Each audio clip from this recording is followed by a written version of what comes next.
Okay, so I wanted to try to show how I do this, so it may or may not work whenever I'm on camera, but regardless whether I get these out of here, and usually you use honey to attract them. They're not going to come without any kind of coaxing, and sometimes they've been a little more stubborn with me. But, yeah, okay, so it worked. So I got one. And now I'm going to stop it right there. I'm actually going to get a few out, but I'm going to show you in the freezer how I deal with this. So, actually, just come to the freezer. There's no point in stopping it.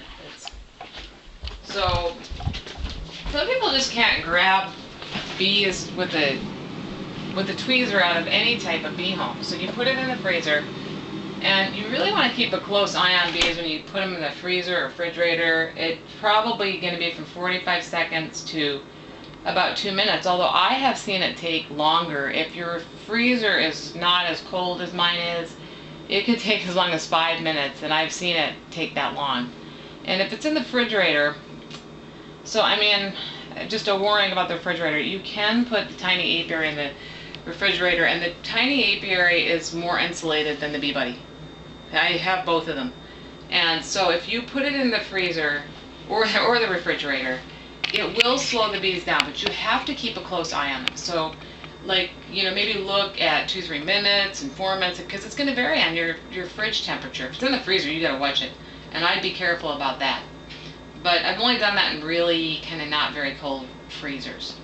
If bees are out of control, I have to calm them down. So, but the warning on it is if you put your bees in the refrigerator and you just walk away for 10 or 15 minutes, you may come back to some really weak bees. And once that happens, the bee is not gonna, it may not sting, it may be dead.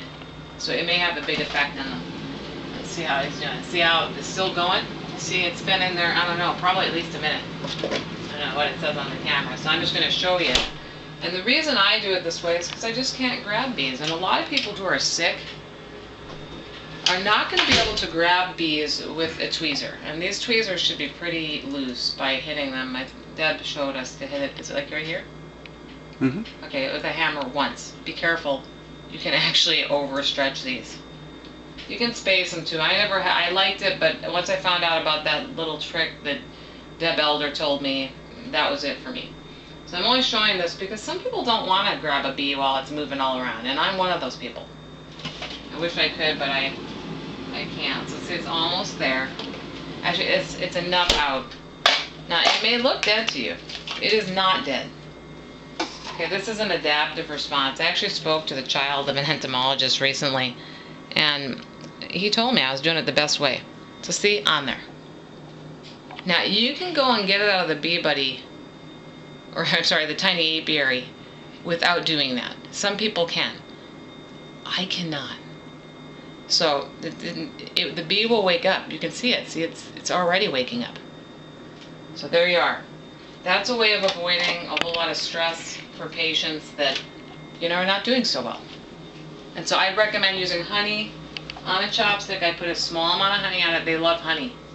You may even, once you get them inside the container, so you've got them on your thing, you kind of saw me, you may even have to give it a little hit at the top, like that, and it'll take off the bee will come off there, because they love the honey, so they'll stay. So anyway, that's my little demo. I hope it helped those people. I'm sorry if I look like crap. I can't help that.